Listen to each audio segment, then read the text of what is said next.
Graça e a paz do Senhor Jesus estejam presentes nas vidas de todos nós. Vamos abrir, por favor, a palavra de Deus na primeira carta do apóstolo Paulo a Timóteo, no capítulo 6, a partir do versículo 11 até o versículo 16. Eu vou ler aqui na minha versão revista e atualizada, e peço a você, por favor, que acompanhe na sua Bíblia. Está escrito assim na palavra de Deus: Tu, porém, ó homem de Deus, foge destas coisas, antes segue a justiça, a piedade, a fé, o amor, a constância, a mansidão. Combate o bom combate da fé, toma posse da vida eterna, para a qual também foste chamado, e de que fizeste a boa confissão perante muitas testemunhas. Exorto-te perante Deus, que preserva a vida de todas as coisas, e perante Cristo Jesus, que diante de Pôncio Pilatos fez a boa confissão, que guardes o mandato imaculado e irrepreensível até a manifestação de nosso Senhor Jesus Cristo, a qual em suas épocas determinadas há de ser revelada pelo bendito e único soberano, o Rei dos reis e Senhor dos senhores, o único que possui imortalidade, que habita em luz inacessível, a quem homem algum jamais viu, nem é capaz de ver. A ele honra e poder eterno. Amém. Na passagem imediatamente anterior a esta, nós vimos o valor do contentamento. Nós vimos domingo passado, não é? Nós vimos que ao mesmo tempo em que a Bíblia nos ensina o valor do contentamento, a bênção de termos uma vida que contenha os nossos desejos, ela também nos mostra o perigo de sermos escravizados pelo amor do dinheiro. Nós vimos que o amor do dinheiro, ele é extremamente destrutivo e escraviza a vida das pessoas sem que as pessoas percebam. Nós vimos como a nossa cultura, ela nos pressiona, ela nos domina de uma forma que nós sejamos levados por uma avalanche, por uma correnteza, e toda essa cultura que nos força a ter uma vida que foge aos padrões da palavra de Deus, não é? É uma cultura dominada pelo dinheiro. Nós vimos isso domingo passado. Então nós somos pressionados, e existem coisas que nós não queremos fazer. Algumas até a gente quer, mas existem coisas que nós vamos tomando a consciência, e nós nem queremos fazer aquilo, mas somos pressionados a levar. Isso deve nos fazer chorar, lamentar, por não poder, por sermos fracos diante de situações que nos levam a fazer aquilo que Deus não quer que o seu povo faça, mas estamos sujeitos a isso, nessa cultura em que nós vivemos. Então nós sabemos que vivemos numa sociedade cujo estilo de vida é determinado pelo amor do dinheiro. Isso então vai envolver até a igreja do Senhor Jesus Cristo, de forma a nos distrair. A gente fica distraído e não colocamos o nosso coração onde ele deve estar. Às vezes o coração da gente sai do lugar e fica nas coisas deste mundo aqui. Então nós devemos estar atentos a isso. Então Deus, Ele deseja que nós tenhamos o contentamento, o controle sobre os nossos desejos, para que nós vivamos uma vida mais simples, para que vivamos uma vida que esteja de fato focada nas coisas eternas. E uma vida, irmãos, que esteja centrada no reino de Deus e de sua justiça, vai viver de uma forma que dependa de Deus e deixe Deus nos dar a comida, a bebida e a vestimenta de que nós precisamos. Então o apóstolo Paulo falou disso, nós vimos no capítulo 6, a partir do versículo 6 até o versículo 10, na semana passada, e ele então agora vai passar a falar de um modo de viver contrário ao amor pelo dinheiro. Agora ele de uma certa forma vai aplicar o contentamento, uma vida de contentamento. O que significa uma vida de contentamento? Ele vai fazer um contraste agora entre uma vida que vive o contentamento contra uma vida que vive pelo amor do dinheiro. Ele vai fazer assim uma espécie de confronto entre esses dois padrões de vida. Então ele, através de mandamentos que ele dá para Timóteo, aqui há uma série de mandamentos que ele, como pai da fé, ele como líder de Timóteo, ele como aquele que é o discipulador de Timóteo, o instrutor de Timóteo, o tutor de Timóteo, o professor de Timóteo e até o pastor de Timóteo, ele então usa desta sua autoridade para dar alguns mandamentos ao jovem pastor Timóteo, e nestes mandamentos ele apresenta um padrão de vida cujo objetivo é a honra a Deus. Por isso é que ele termina essa passagem como se fosse uma explosão de adoração a Deus, quando ele fala sobre Deus, sobre Cristo Jesus e a manifestação de Cristo Jesus, que será nos apresentada em épocas determinadas. Há de ser revelado então o bendito e único soberano, o Rei dos reis, Senhor dos senhores, o único que possui imortalidade, que habita em luz inacessível, a quem homem algum jamais viu, nem jamais poderá ver. A ele honra e poder eterno. Amém. Então ele está trazendo Timóteo a pensar numa vida que vai honrar a Deus, numa vida que vai exaltar a Deus. Então ele exalta a Deus acima de todas as coisas aqui, falando da vinda do Senhor Jesus. Então falando que Deus, ele é bendito e soberano. Como nós temos necessidade, irmãos, de entender e viver a soberania de Deus. A soberania de Deus é uma coisa linda, a soberania de Deus é uma coisa que empolga os crentes, a soberania de Deus é uma coisa que os crentes gostam de falar sobre ela. A soberania de Deus é um aspecto de Deus que nos leva a cantar para Ele, a exaltar Ele. Nós somos motivados num louvor de adoração quando nós falamos sobre a soberania de Deus. Nós cantamos a soberania de Deus com muita alegria, nós exaltamos esse Deus que nós sabemos que tem o controle sobre todas as coisas. Nós exaltamos a Ele. Mas como é difícil viver a soberania de Deus. Como é difícil experimentar a soberania de Deus. O que o apóstolo Paulo está dizendo aqui é que ao invés de viver dominado pelo amor do dinheiro, viver uma vida que se contenta naquilo que o dinheiro pode dar, nós deveríamos descansar numa vida simples, que depende de um Deus soberano e que tem o controle de cada detalhe da nossa vida. É olhar para as nossas vidas e saber que nós estamos sendo cuidados em todo o tempo, por um Deus que é soberano, um Deus que é bendito, um Deus que está acima de todas as coisas, que homem algum jamais viu nem poderá ver, uma luz inacessível. A Ele seja a honra e o poder eterno. É viver com base nisso, viver um modo de vida em que eu sei que o Deus soberano está cumprindo os seus propósitos na minha vida. Se eu tenho a quantia de dinheiro que eu tenho hoje, é porque o meu Deus soberano quis que eu tivesse essa quantia de dinheiro que eu tenho hoje. Se eu não tenho as coisas que eu gostaria de ter hoje, é porque eu sei que este Deus soberano sabe o que eu necessito. Se eu fui privado de desejos, é porque esse Deus soberano me privou dos meus desejos. Se eu sequer estou experimentando coisas que eu gostaria de experimentar, é porque esse Deus soberano assim tem desejado sobre a minha vida.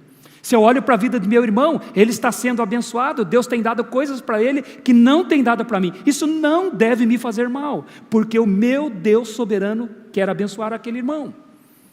Ele quer cuidar daquele irmão.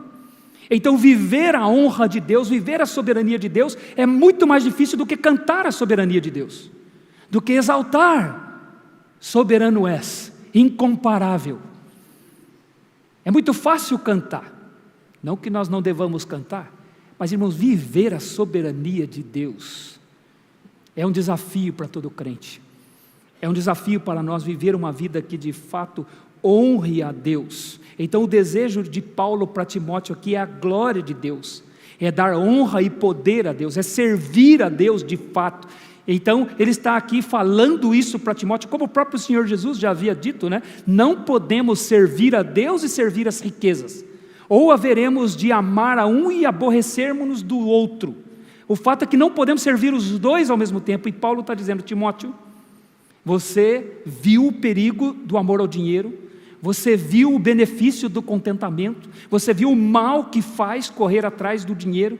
Então agora eu estou trazendo o seu pensamento para você viver uma vida que honre a Deus e que sirva a Deus, uma vida que busque a sua honra, uma vida que é diferente, totalmente, radicalmente diferente, é contrastante com uma vida que ama o dinheiro e que coloca a sua esperança nele.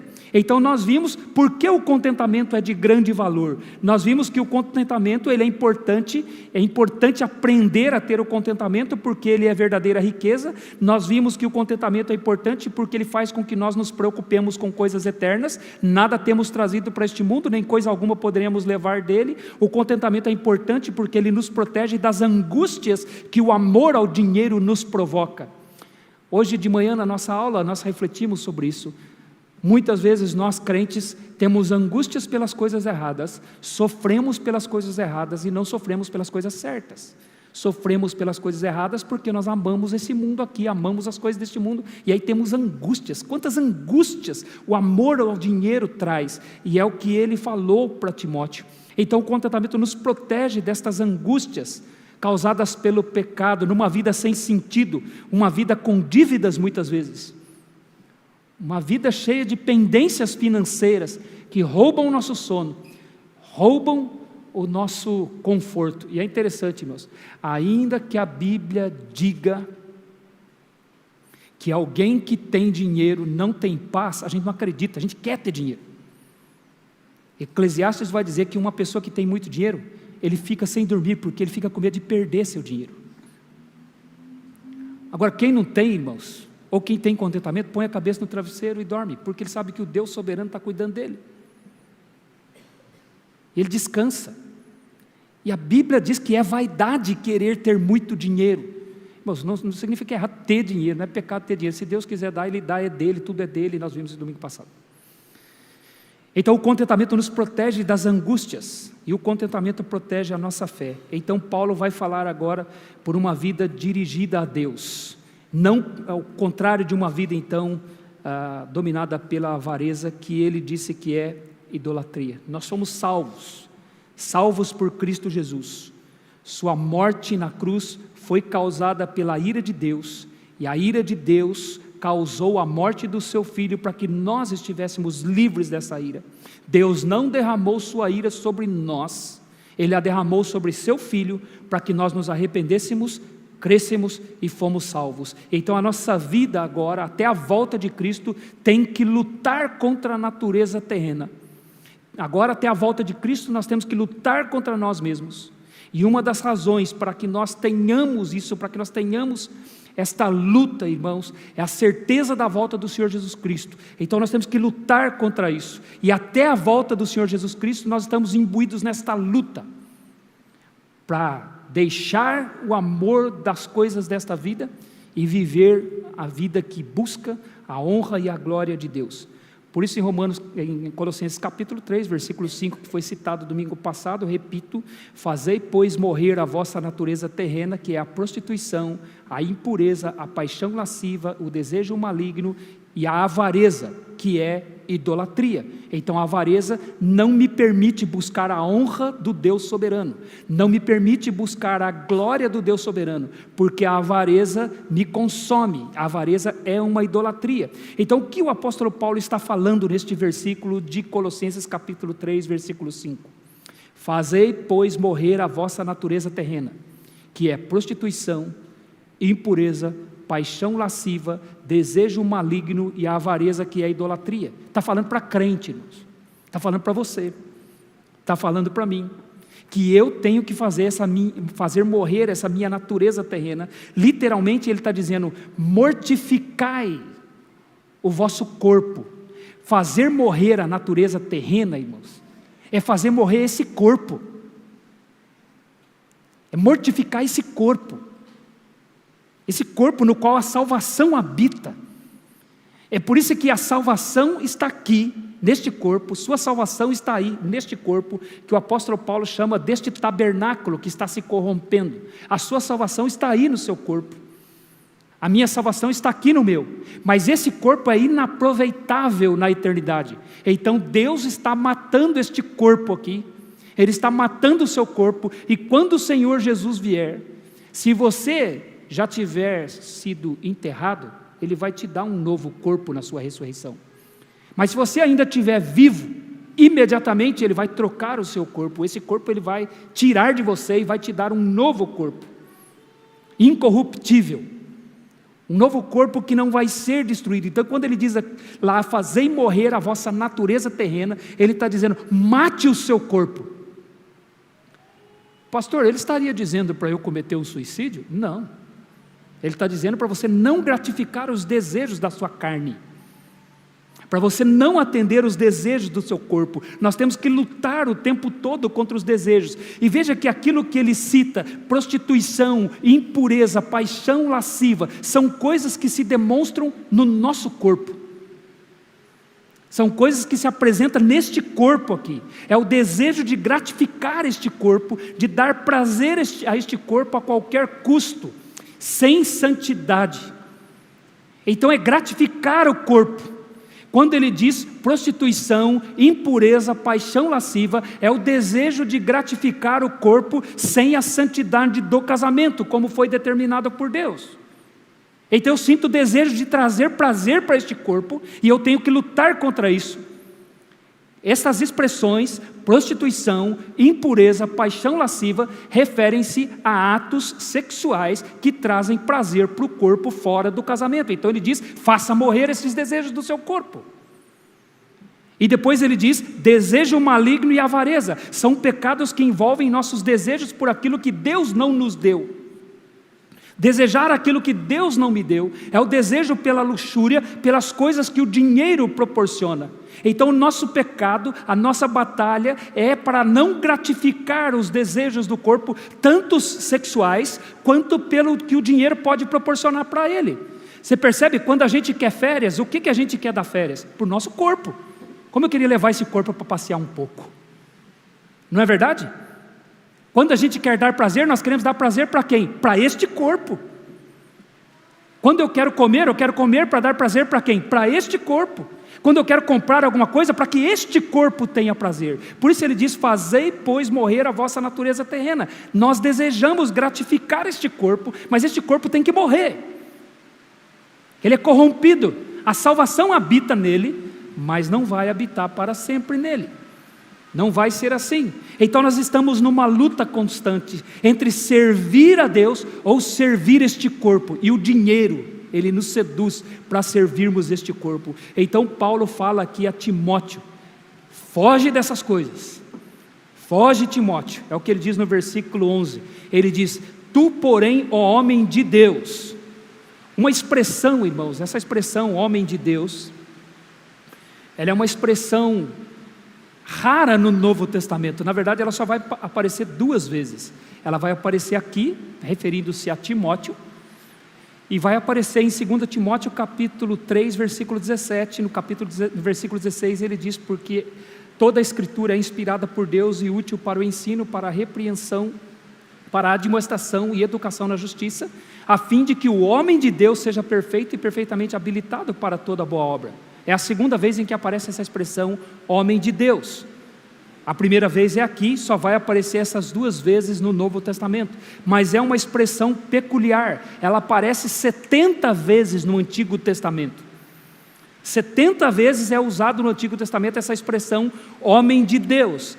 Era usada para homens que traziam a palavra de Deus, homens que tinham a incumbência de falar em nome de Deus. Ela é usada, por exemplo, para Samuel, é usada para Moisés, é usada para um profeta chamado Semaías, é usada para um profeta desconhecido em 1 Reis capítulo 13, cujo nome não aparece, é usada para Elias, é usada para Eliseu, é usada para Davi, e é usada para homens então que falavam coisas em nome de Deus.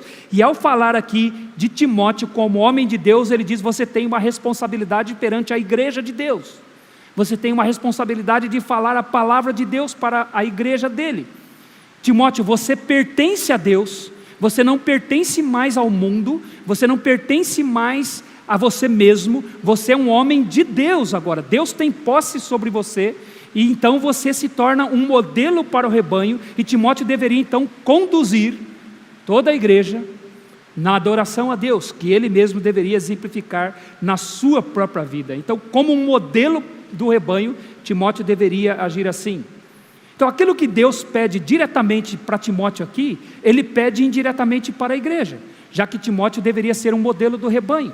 Então, o que é ensinado aqui para Timóteo, aplica-se na vida de toda a igreja. Timóteo deveria ter uma vida voltada para a honra a Deus, não ter uma vida voltada para os prazeres do dinheiro, ou os prazeres de uma vida de prostituição, de impurezas sexuais fora do casamento, mas ele deveria controlar-se a si mesmo, servindo então de um modelo para o rebanho.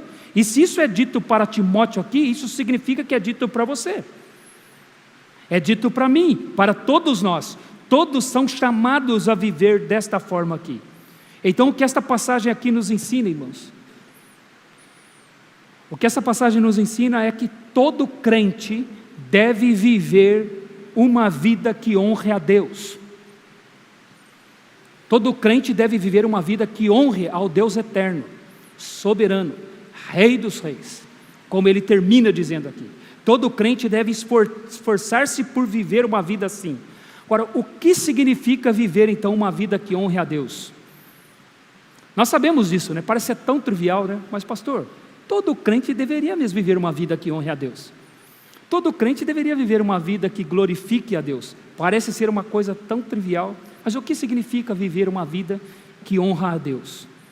Primeiro, é uma vida, é um modo de vida, é um viver que foge do amor ao dinheiro. É o que ele diz no versículo 11. Tu, porém, ó homem de Deus, foge destas coisas. Existem situações nas nossas vidas, meus irmãos, que Deus nos ordena a fugir. E é tão importante esse verbo fugir no Novo Testamento, porque ele aparece poucas vezes. Então é fácil, de uma certa maneira, fácil nós identificarmos o que significa fugir. Por que Deus manda fugir de algumas situações? Porque algumas situações Deus não diz que é para nós enfrentarmos. Porque algumas situações Deus não diz que é para nós resistirmos. Porque algumas situações Deus diz para mim e para você que nós devemos fugir.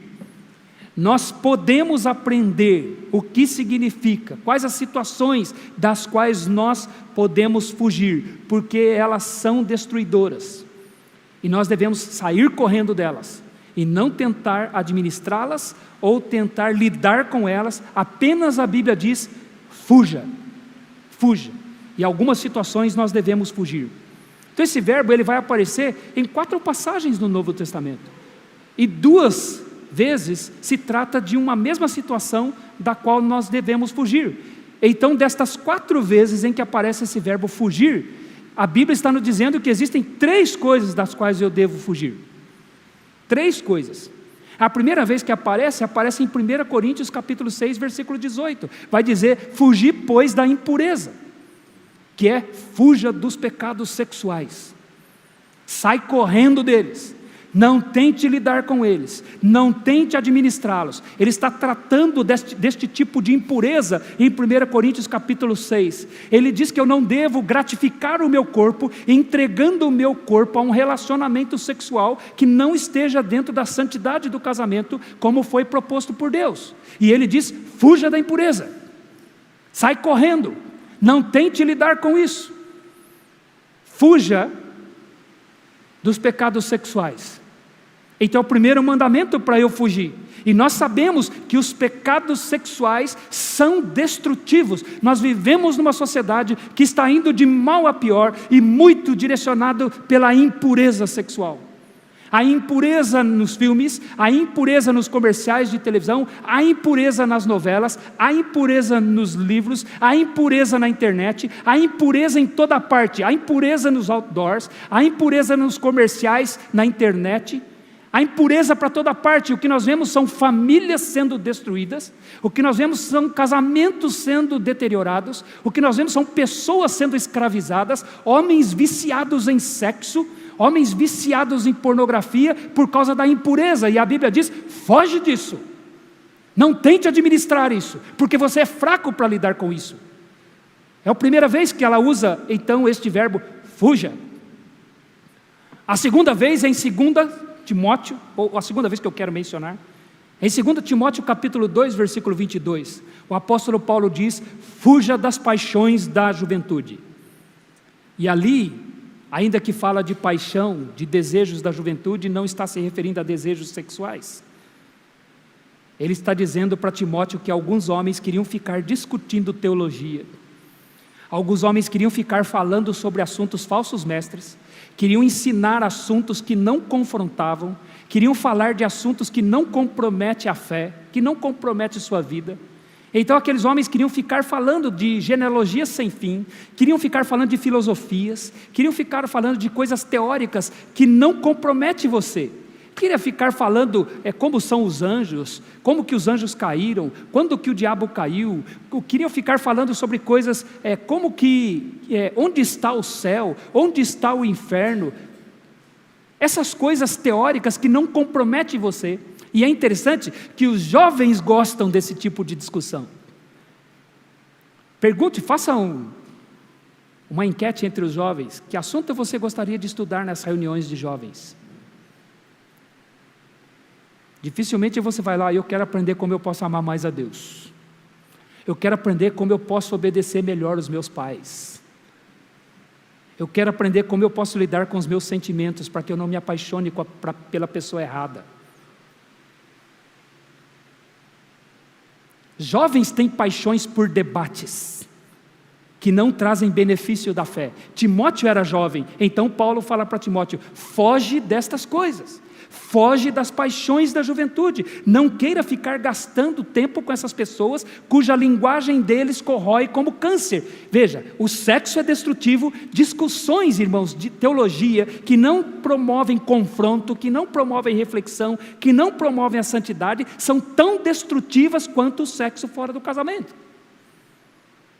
Ele diz que a linguagem daqueles homens que queriam ficar discutindo aquelas coisas era uma linguagem que corroía como câncer, como gangrena.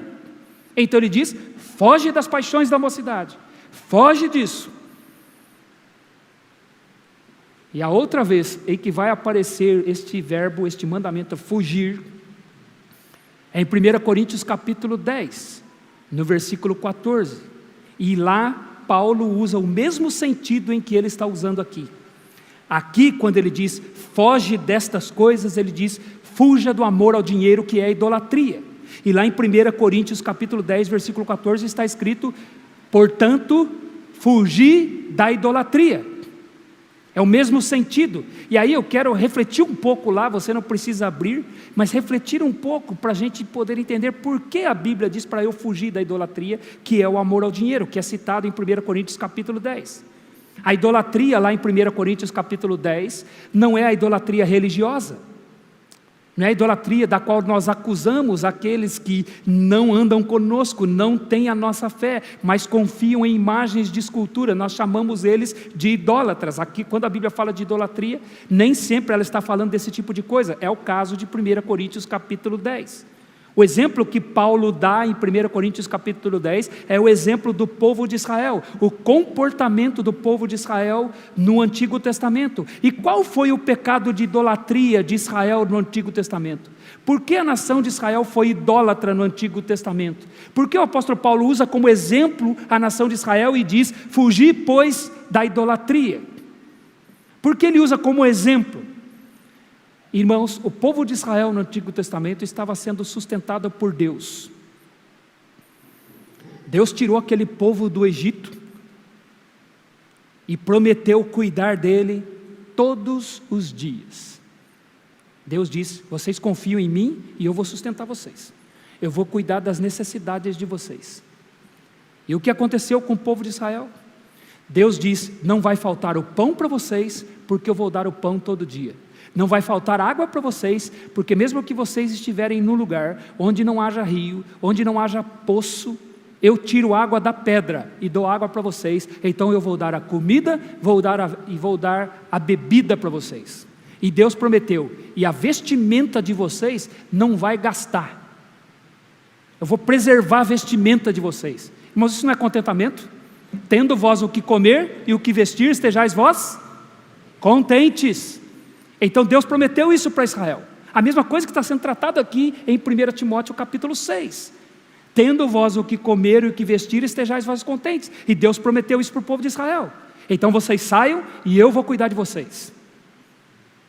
E o texto vai dizer, irmãos, que Israel caminhou 40 anos no deserto.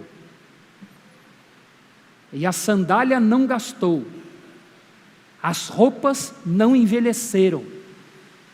Porque Deus disse, vou dar comida, vou dar bebida e vou dar vestimenta. Vou assumir as necessidades de vocês. Falei domingo passado, né? A gente troca de roupa porque a roupa fica velha, irmãos? Sim ou não? Falei para os irmãos lá, né? Domingo passado, né? Das minhas roupas, que eu olho na foto e eu falo, meu Deus, como é que eu usei uma roupa dessa? Algumas dessas roupas ainda estão lá em casa, irmãos, estão no meu armário. Eu abro o meu armário, eu olho para aquela roupa e eu falo assim, eu não tenho coragem mais de pôr essa roupa, porque não me deixam pôr. Se eu pôr, vão rir de mim. Se eu pôr, vão dizer que eu sou um caipira ainda, que eu seja mesmo, né? Israel não precisava trocar de roupa, porque as roupas não gastaram. As nossas roupas nem sempre gastam, mas a gente troca assim mesmo. Porque nós estamos nessa cultura, dominada pelo amor ao dinheiro. Porém, irmãos, apesar de Deus estar cumprindo a promessa dele, o povo de Israel não se contentou. Em Êxodo 32, eles fizeram um bezerro de ouro. Mas eles fizeram um bezerro de ouro, sabe por quê? Porque eles não estavam contentes com o cuidado de Deus. Eles não tinham contentamento com o que Deus estava dando. Então eles fizeram para si um bezerro de ouro. É o primeiro exemplo de idolatria de Israel que Paulo usa em 1 Coríntios capítulo 10.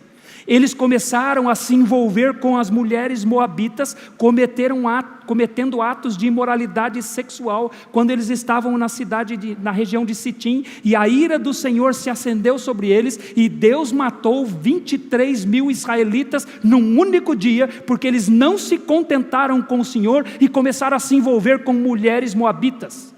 E chegou ao ponto de um homem, em plena luz do dia, pegar uma mulher moabita, passar pela frente de Moisés, pelos líderes do povo, e conduzir essa mulher para a sua tenda, e deitar-se com essa mulher à luz do dia, na frente de todo o povo, ao ponto de um homem de Israel entrar naquela tenda, e atravessar com a lança, aquele homem e aquela mulher, enquanto eles estavam deitados.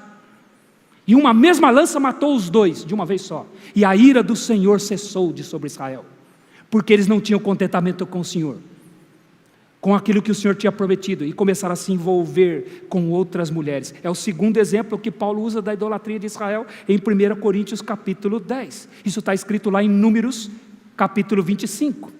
Eles ficaram impacientes também e começaram a murmurar contra Deus e a murmurar contra Moisés. Disseram que não tinham pão, quando Deus estava dando o pão do céu todos os dias.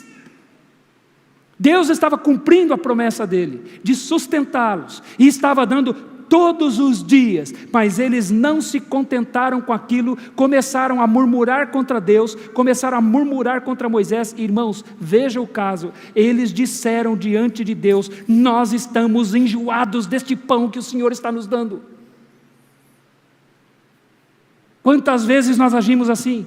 Senhor, eu não quero isso que o Senhor está me dando. Eu quero aquilo que eu estou vendo lá. Eu quero aquilo que eu tinha no Egito.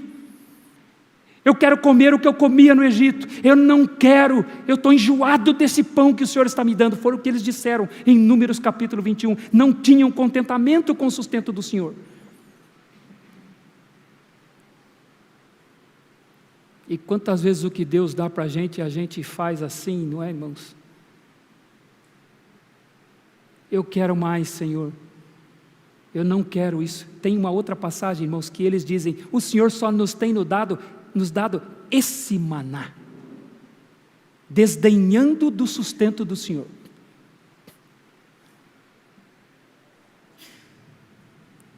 É um outro exemplo que o apóstolo Paulo usa da idolatria de Israel, lá em 1 Coríntios capítulo 10, isso está lá em Números capítulo 21.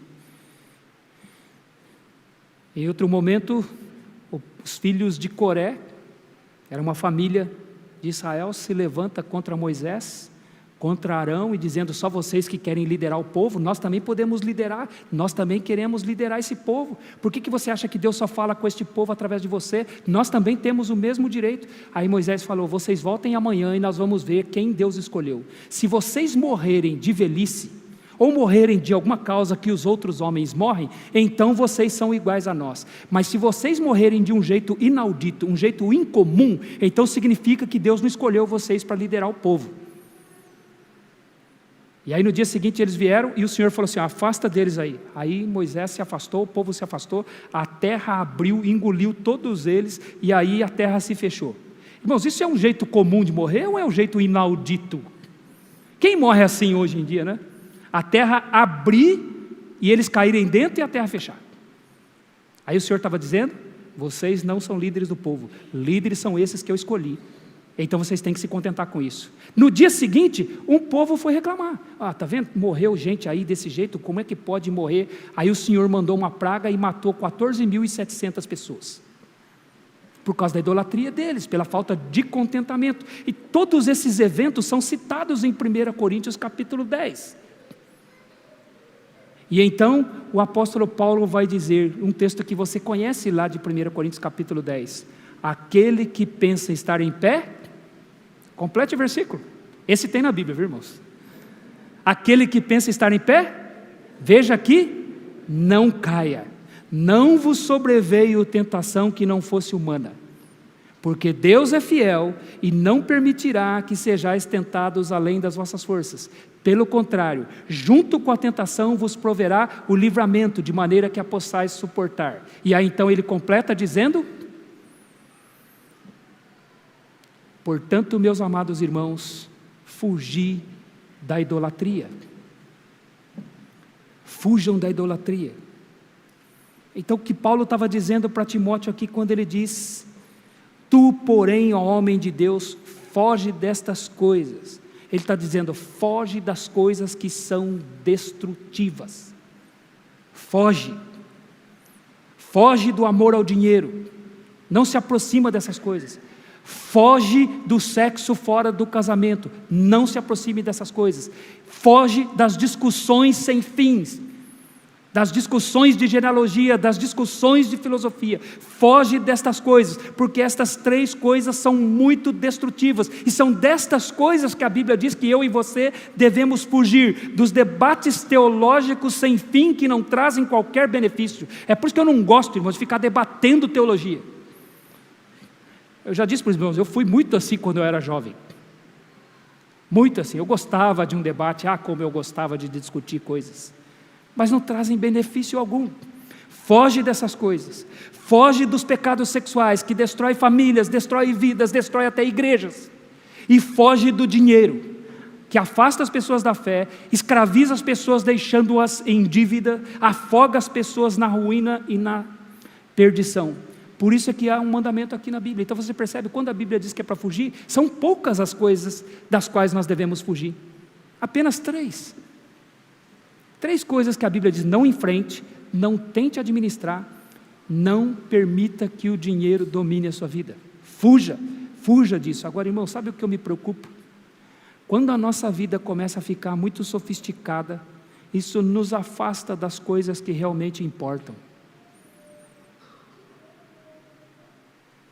Quando a gente começa a sofisticar demais a nossa vida, a gente começa a perder a simplicidade, e o que faz a gente perder a simplicidade é o dinheiro, é o amor ao dinheiro. A gente começa a perder as coisas que realmente importam.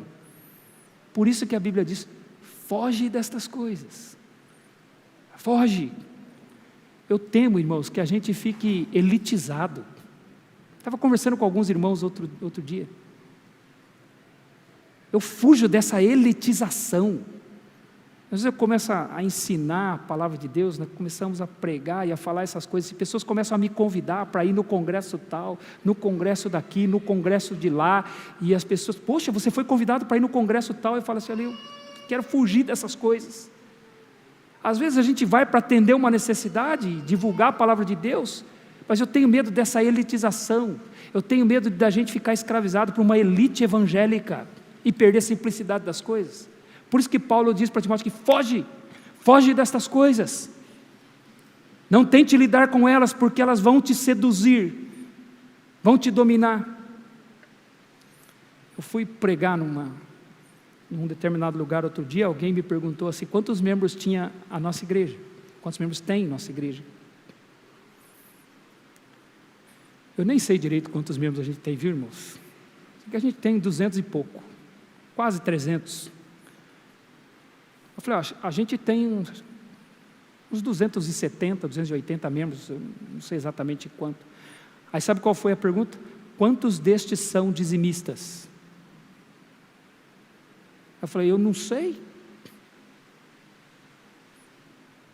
E eu não quero saber. Eu quero continuar conhecendo um único dízimo aqui desta igreja, o meu. Não sei se você é dizimista, não sei se você contribui, com quanto você contribui, eu não sei e quero continuar não sabendo. Porque eu quero continuar confiando que quem me sustenta não é você, quem me sustenta é o Senhor. Não quero saber. Fala para os irmãos da tesouraria, vocês têm mais informações do que eu. Não quero saber. Porque a Bíblia diz que a gente tem que fugir da sedução do dinheiro. É o que ele está dizendo aqui, porque isso é destrutivo. Segundo, ele diz, foge do amor ao dinheiro, mas ele também dá um outro mandamento aqui, que é uma vida que significa buscar a honra de Deus. É uma vida que persegue o que realmente importa para Deus. Então ele diz no versículo 11, tu, porém, ó homem de Deus, foge destas coisas, antes segue a justiça, a piedade, a fé, o amor, a constância e a mansidão. Irmão, sabe o que isso significa aqui? Aqui está no presente contínuo, significa que o crente está sempre correndo.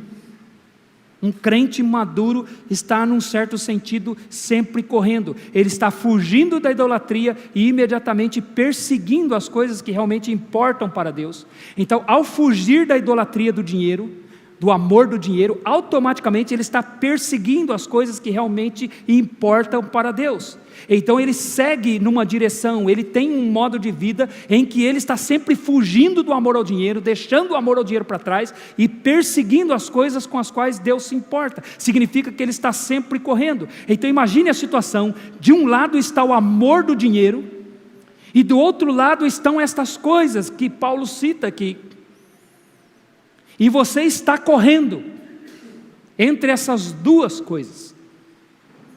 E aí deixa eu dizer para você que nisso aqui se encaixa toda a humanidade. Toda a humanidade está no meio desta pista de corrida, nós podemos dizer. Em que num lado da pista está o amor do dinheiro. E no outro lado da pista está exatamente essas coisas aqui. A justiça, a piedade, a fé, a constância, a mansidão, o amor. Uma coisa está de um lado e a outra está do outro. E toda a humanidade está no meio. E todos correndo. A questão é, para que lado você está correndo? Qual é a direção da sua corrida? O que ele está dizendo para Timóteo é, foge disso, corre para isso. E o verbo aqui, seguir, irmãos, é a ideia de corrida mesmo. É correr com força, correr com ímpeto, correr na direção, como se tivesse um corredor correndo, tentando chegar na linha de chegada em primeiro lugar. Era o mesmo verbo usado para corrida na antiguidade.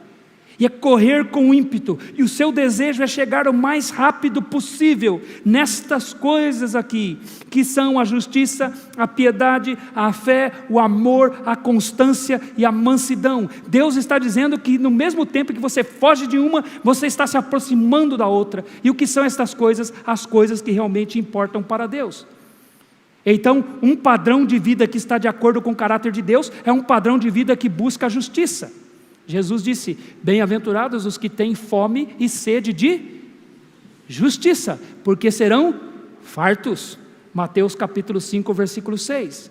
Paulo disse que a justiça de Deus se revela no Evangelho, Romanos capítulo 1, versículo 17. Jesus disse, buscai, pois, em primeiro lugar, o seu reino e a sua justiça, e todas estas coisas, comida, bebida e vestimenta, vos serão acrescentadas. Então, como eu busco a justiça? Como eu fujo do dinheiro e corro para a justiça? Irmãos, mais uma vez, isso é envolvimento com as coisas da igreja.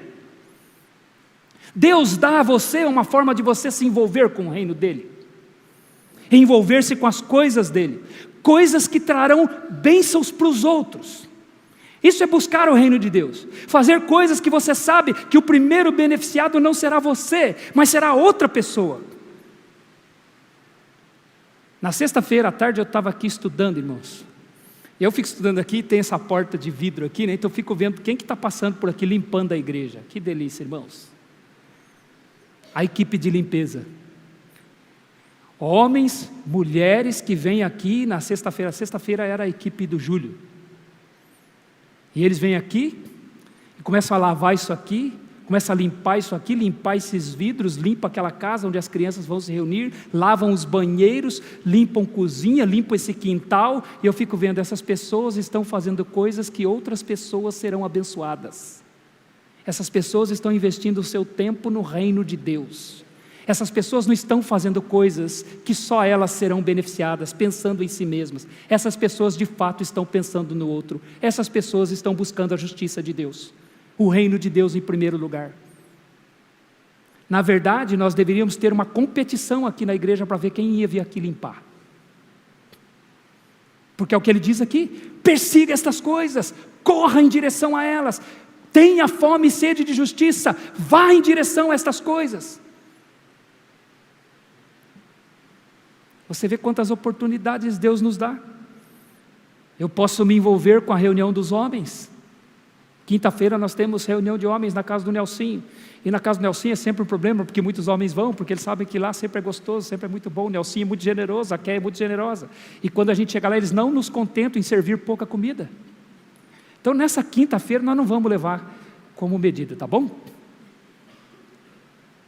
Mas quando você vem numa reunião de homens, você senta com seus irmãos, você ouve o que é falado, os comentários sobre as mensagens que são pregadas na igreja, você ora com eles, você está fazendo coisas que o primeiro beneficiado não é você, é seu irmão. Isso é investimento na justiça de Deus,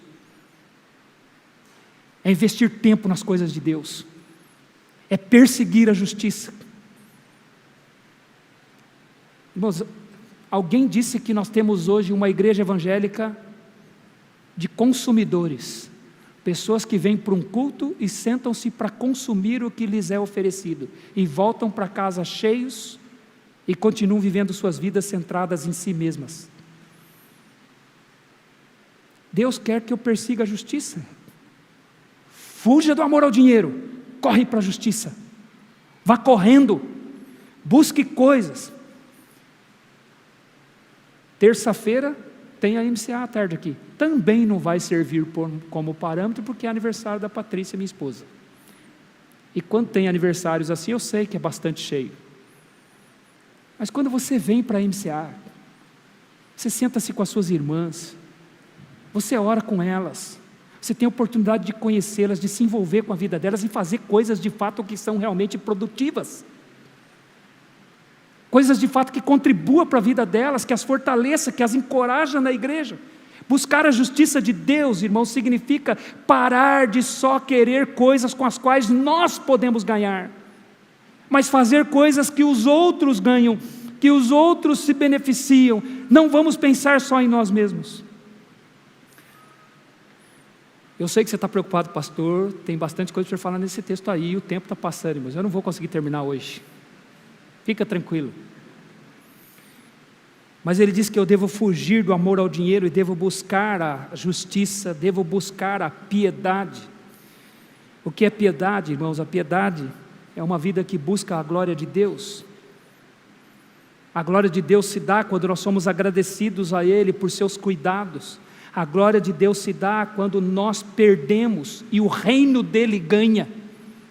De novo tem a ver com negar a nós mesmos. A piedade tem a ver com um coração que está no lugar certo. Jesus disse em Mateus capítulo 6, versículo 21, onde estiver o teu tesouro, ali estará também o teu coração. A piedade tem a ver com colocar o coração nas coisas certas. Você percebe como isso é contrário do amor ao dinheiro? Quando alguém busca o dinheiro, significa que o coração dele está no dinheiro. A vida dele é dirigida pelo dinheiro, e pelo dinheiro, e pelo dinheiro, e pelo dinheiro. Mas quando alguém tem uma vida piedosa, ele tira o coração do dinheiro e ele coloca o coração nas coisas certas. Então ele passa a ter uma vida piedosa. Ele diz que nós devemos buscar a fé. O que é a fé? A fé é a confiança que nós temos em Deus. A fé a Bíblia diz que a fé significa confiar naquilo que Deus disse. Paulo diz para eu então buscar apressadamente a fé. Correr para a fé significa confiar naquilo que está escrito, descansar nas promessas de Deus. E o que Deus prometeu para nós, de novo, comida, bebida e vestimenta. A minha fé me faz descansar nisso, que isto é uma promessa do meu Deus e Ele vai suprir as minhas necessidades. A fé coloca a vida sobre a palavra de Deus, aquilo que está escrito. Então ele diz que é para eu buscar a fé, correndo, abandonar o amor pelo dinheiro e buscar a justiça, a piedade e a fé. Ele diz que é também para eu ir correndo na direção do amor. O amor resume toda a lei de Deus. O Senhor Jesus, quando perguntado sobre os maiores mandamentos, o que ele respondeu? Amarás o Senhor teu Deus de todo o teu coração, todo o teu entendimento e toda a tua alma, e ao próximo como a ti mesmo. Isso é o que devemos perseguir o amor verdadeiro, não o amor ao dinheiro. Quando nós amamos o dinheiro, nós estamos amando a nós mesmos. Nós estamos buscando somente aquilo que pode nos beneficiar. E quando nós fugimos do amor ao dinheiro, automaticamente nós começamos a amar a Deus e amar ao próximo. Olha, interessante, irmãos. A Bíblia nos diz que nós podemos crescer no amor. Em 1 Tessalonicenses, capítulo 3, versículo 12, o apóstolo Paulo diz que o Senhor vos faça crescer e aumentar no amor uns para com os outros.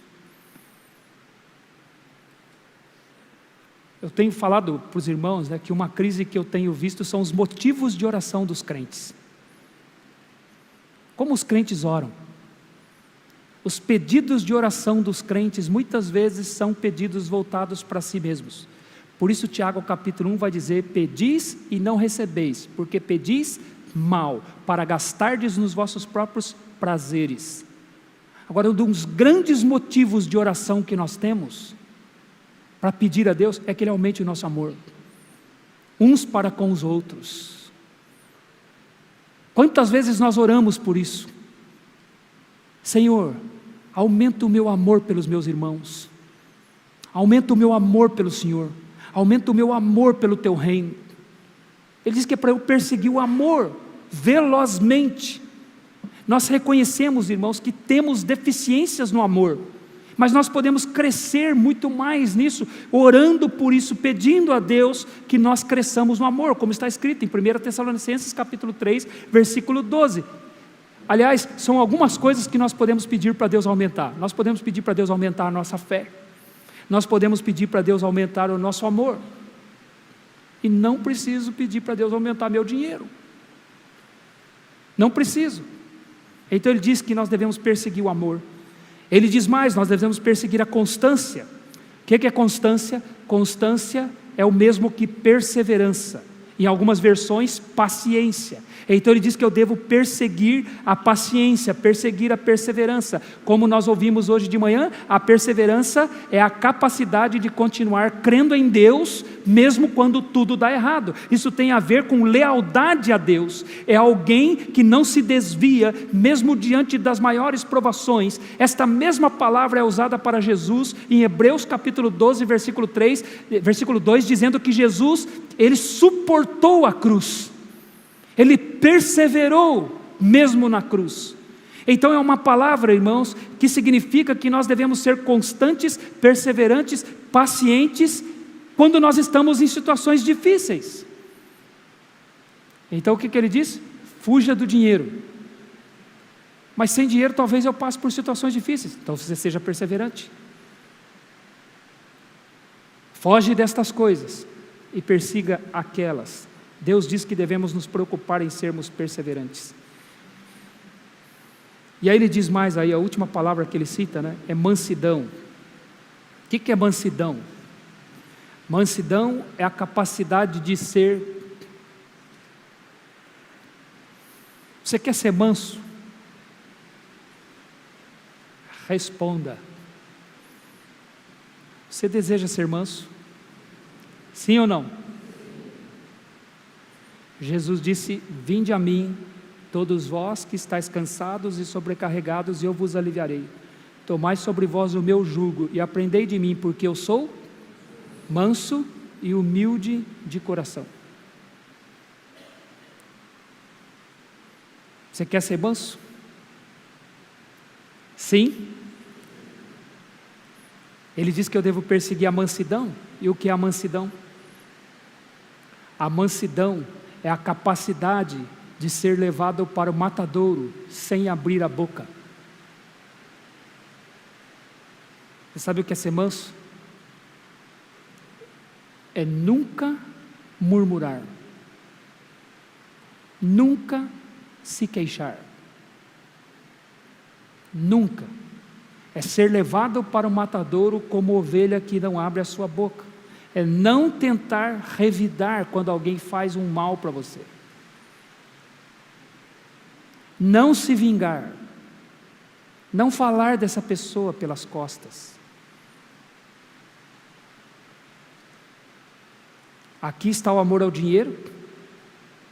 Aqui está a justiça, a piedade, a fé, o amor, a constância e a mansidão. Em que direção você está correndo? Está correndo para cá ou está correndo para cá? Se você está correndo para cá, em que ponto você está? Mais perto da saída ou mais perto da chegada? Em que ponto eu estou? Quão manso eu quero ser? Sabe o que é o contrário da mansidão? É quando eu quero ganhar, eu quero reter, eu quero proteger o que eu tenho. Mansidão, irmãos, é a capacidade de perder, para que o testemunho de Jesus Cristo não seja comprometido. Mansidão é quando eu perco, mas o reino de Deus ganha. É quando eu perco, mas Jesus ganha, o testemunho de Jesus ganha. Jesus era manso. Eu sempre cito para você o que ele fez em Mateus capítulo 17, quando ele estava em Cafarnaum com Pedro, e Pedro foi à sinagoga, e então os homens da sinagoga disseram para Pedro: não paga o teu senhor o imposto do templo? Aí Pedro diz: eu vou lá perguntar para ele. E quando Pedro veio se aproximando, o Senhor Jesus disse para Pedro: Pedro, de quem cobram os reis da terra o imposto? Dos de fora ou dos seus filhos? Aí Pedro diz: dos de fora. Aí Jesus disse: então eu não preciso pagar, não é verdade? De quem era o templo, irmãos? A quem pertencia o templo lá em Israel? Pertencia a quem? A Deus, não é verdade? Você está certo disso? Pertencia a Deus? E Jesus era filho de quem? Ele precisava pagar esse imposto? Sim ou não? Mas você lembra o que ele disse? Pedro, para que não os escandalizemos, vai lá, lança o anzol, tira o peixe da água, na boca do peixe tem um estáter, você vai e paga por mim e por ti. Sabe o que Jesus estava dizendo? Eu tenho o direito de não pagar esse imposto, mas não vamos causar escândalo para eles. Vai lá e paga. Isso é mansidão.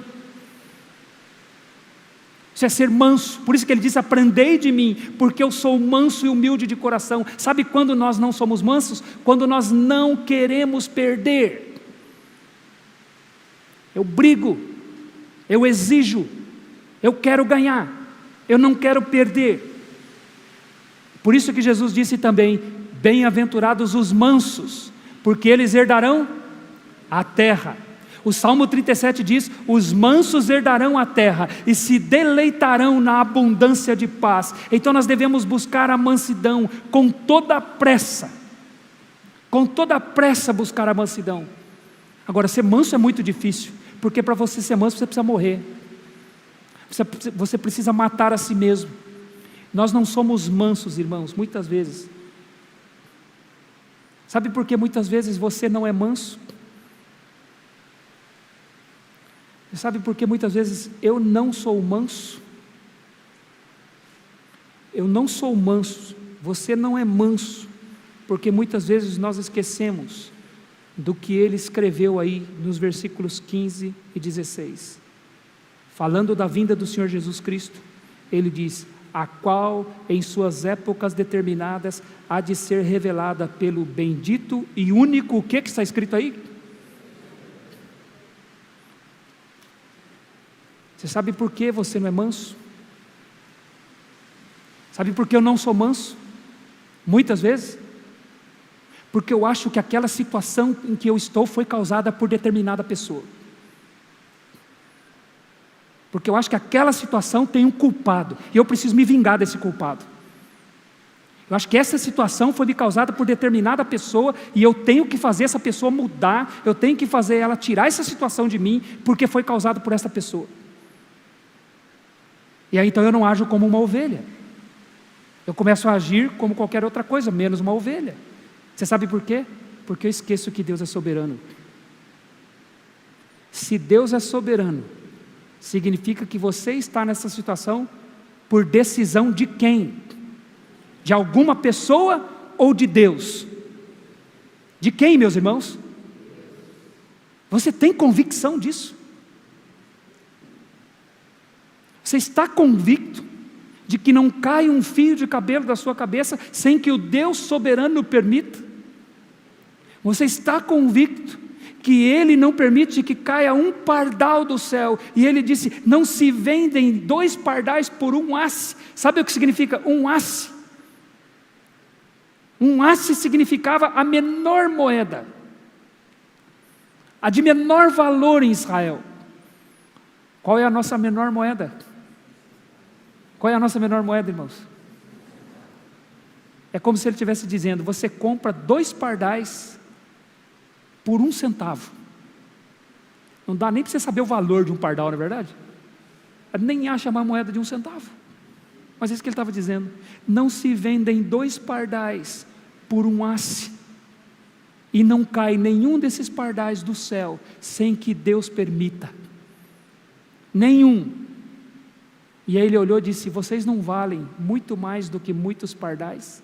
Se Deus cuida de um pardal assim que não vale nada, Ele não vai cuidar de você? Ele é soberano. Ele está cuidando de cada detalhe da nossa vida.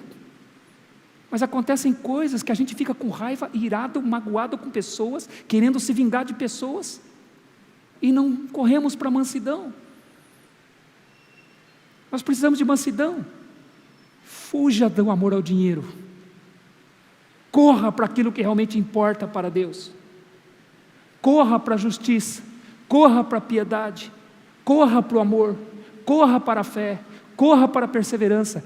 Corra para a mansidão. Crente está correndo. Para que lado ele está correndo? Para que lado você está correndo? Disse para você, né?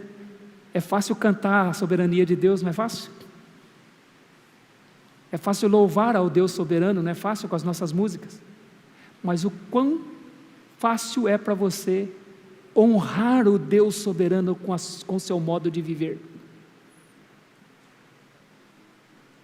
O quão é fácil para mim honrar o Deus soberano com o meu modo de viver? Esse é o nosso desafio, irmãos. É para isso que nós devemos estar correndo a nossa vida. Isso é o que realmente importa para Deus, uma vida que busca a santidade, uma vida que busca as coisas que são de grande valor perante Ele. Você acredita nisso? Você reconhece que nós temos ainda uma distância para percorrer na nossa vida? Sim ou não? Você percebe que nós nos distraímos com muitas coisas na nossa corrida? Nós deixamos de buscar as coisas que realmente importam.